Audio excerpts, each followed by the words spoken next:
Liliana, it's so lovely to meet you, and thank you for coming in to share your story. Thank you very much. We're just going to get straight into it because I heard you on the radio talk about surviving your abortion, which just blew my mind actually. You were talking to Stacey Lee last Monday, and she'd expressed an opinion against the live birth bill, and you rang up. And ever since I heard your story, I wanted to chase you down to find you, to so that you could share that story with us. So tell me about how you survived your abortion. The amazing thing was my mother was a new Australian. She just came to Australia. She'd just given birth to my brother. And so a cousin of hers had a successful abortion. So my cousin went and encouraged my mother to have an abortion, to abort me. So they did it once, it failed, and they did it again at another stage, and it still failed. So you survived two attempts on your life. 2 attempts on my life, and after that they could have tried a third time, but obviously they stopped at 2, and it was obvious that I was meant to be born. Wow. How does that make you feel to be an abortion survivor? I think you look at life differently. You wonder at what is life and the importance of life. And I think throughout my life, I've wanted to make a difference. Like it's as though I come with an agenda to make a difference, if that makes sense. Yeah. And when this bill came up, to me it was such a positive bill. Yeah. It was because I understood my mother when she explained to me the reasons why she had tried to abort me. I mean, we all have, so many women that have had abortions would all have legitimate stories. We don't know the future, and it all seems to be so difficult. But what I think was most powerful is that when a child is born, everything changes. It completely changes. And this bill is hope and life for a child that normally would have had no life. Yeah. It means that a mother can choose later on, has time to reflect and think, okay, can I keep this baby? Or is it possible that a child could go into another home and be loved and wanted? Because I know that had my parents, or had the situation been the same for me now, that my mother was trying to abort me because she wasn't coping for whatever reason, to know that I would have life with a family, that wanted children, would mean so much. Yeah. There are a lot of abortion survivors from that era because methods of abortion were less effective.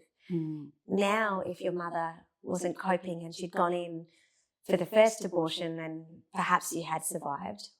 But certainly the second abortion, you would have been killed, and that is the reality of the method of feticide that's used in abortion now. It is just a much more effective method. It injects the baby's heart with potassium chloride and the baby is delivered stillborn. So for your mother, did she change her mind after your birth? Did she raise you, or were you adopted out? No, she raised me. Raised me. So she, so I was, and she coped. Yeah. She coped. She thought she couldn't cope, but she did, which is amazing. And I think that we have ideas that we can't cope. We're only human, I suppose, but yeah, she did cope, and she was a great mum.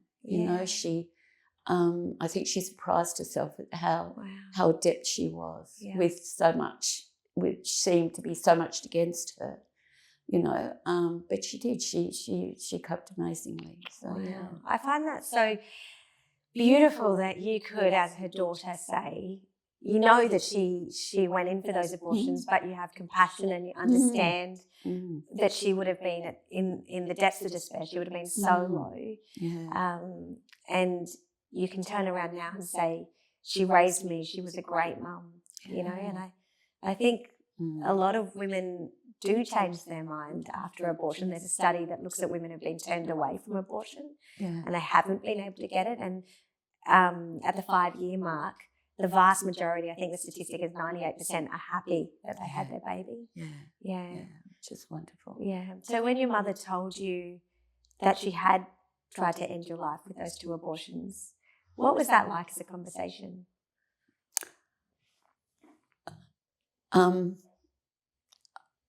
I think I was quite stunned. Yeah. And I asked her why. Yeah. And she told me the reasons why. Yeah. And that's when she said that she didn't feel she could cope. Yeah. You know, she was she didn't have family. Yeah. She was all alone in that my dad would be working during the day and she'd already had one child and who was still very young. Yeah. And I think 3 months after, it was only 3 months old when she fell pregnant with me. So she would have had, you know, 2 children, you know, so soon. So yeah.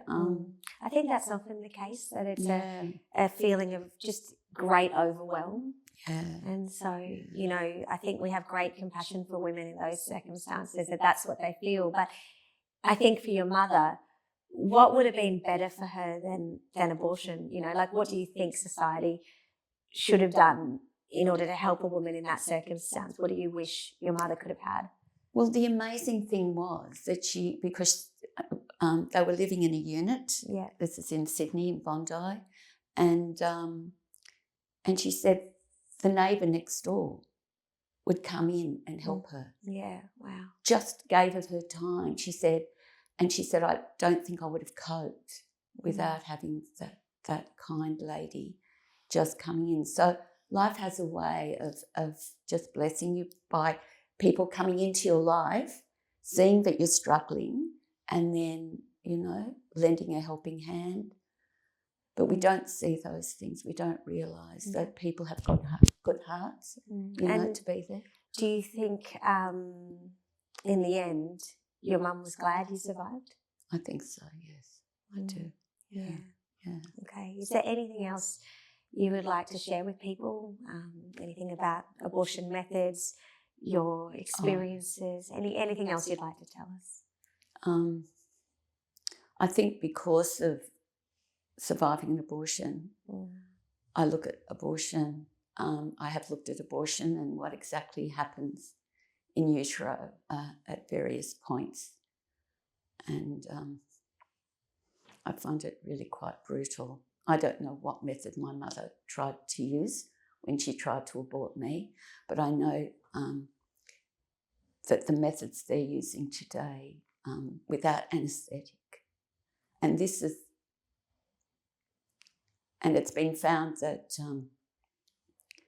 that they can feel, that the sense of feel and cognizance is quite, I think it's still in the first trimester when that's apparent, and to give no child, no anaesthetic, to me it's really brutal. It's really heartless. I don't agree for that reason that, and I think it's very hard on women who've had abortions because purely from the reason that their child is no longer with them, but also the fact that I feel that the method by which it happens, it would just be quite confronting. Yeah, you know? I know what changed my mind was looking at a dilation and evacuation abortion in the second trimester when a baby can feel pain and their arms and legs are forcibly ripped off with metal forceps. I can't. And then the skull is crushed and the baby is pulled out in pieces. And then to discover that in the third trimester, you know, when a baby can be induced alive, which is what the live birth bill does, that baby, they do an ultrasound and check the baby's heart is beating, and they see this baby wriggling and sucking their thumb, and they inject the baby's heart with potassium chloride, which burns the heart. And this baby is then, you know, it's I'm sorry, it is shocking. I think, you know, you are someone who survived an abortion, and so for you this is personal. And I just wanted to finish up by asking, what would you say to someone like Stacey Lee or Susan Close in the Parliament, or even the Premier? So Premier Peter Malinowskis has come out and said that this is just a culture wars, that this is not an issue that South Australians care about. And he's the Premier. I was really disappointed by that response, but this is personal for you because you survived an abortion, and these people say it's healthcare and it should be allowed right up until birth for any reason. I mean, I would hope that's not the Premier's position, but the fact that he hasn't got behind this bill yet is concerning. What would you say to the Premier? I think it's important. He's probably going to see this. What would you say to him? I think this bill is wonderful. It's a win-win. It means that the mother, if she chooses not to have a baby, can choose not to have a baby, but it means that a viable child that's born has a right to life. What more can you ask? If a child has a right to life and has a right to be in a relationship with a couple that desperately wants children, and I think it's 1 in 6 the fertility rate in Australia. It's a win-win. I think it's a brilliant bill. I was so excited when I heard about it because a mother then doesn't have to feel the pain. And I just know of others that have had abortions that it can be very upsetting even after you've had an abortion, that you feel the loss. And so I think it's a wonderful bill. I think it's the most positive bill about abortion that I've ever heard. And it means that everyone wins. Yeah. And that's what you want. You want it to be a good ending. I'm grateful that I was given an ending for my life, that I was given a life. I don't know fully why, but I was given a chance at life. These babies will be given a chance at life. And who knows what they'll achieve? Who knows, what wonderful things that they will, offer to society, because they've been given a chance at life. So, yes, that's what I'd like to say. That, I just think it's a wonderful bill because of that. We'll make sure the Premier sees this. We will make sure he hears from you, a South Australian who survived her abortion, who lives to this day and says, I had a great mum. She was a very good mum. Yeah, that's so beautiful. And thank you so much for coming Thank to share you. your story. Thank you.